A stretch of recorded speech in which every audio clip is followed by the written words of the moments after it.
You ask Tiger to solve. This deals with linear equations with one unknown.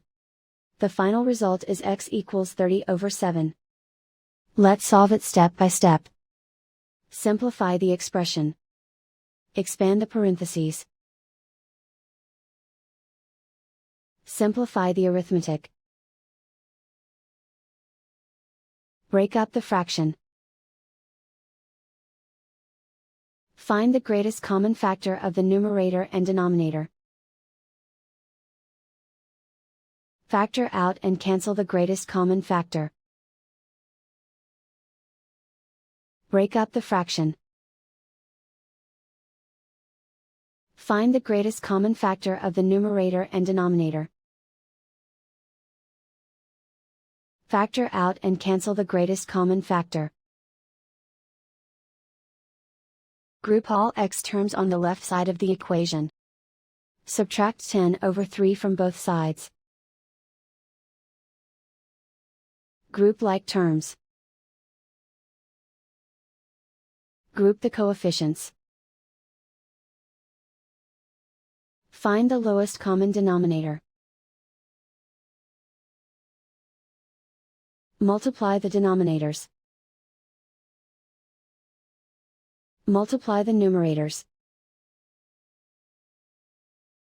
Combine the fractions. Combine the numerators. Group like terms. Combine the fractions. Combine the numerators.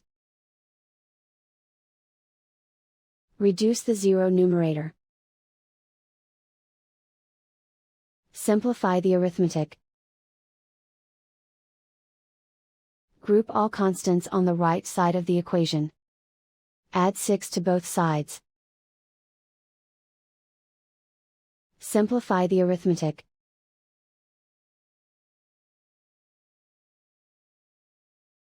Isolate the x. Multiply both sides by inverse fraction 6/7. Group like terms. Multiply the coefficients. Simplify the fraction. Multiply the fractions. Simplify the arithmetic. And so the final result is x equals 30/7.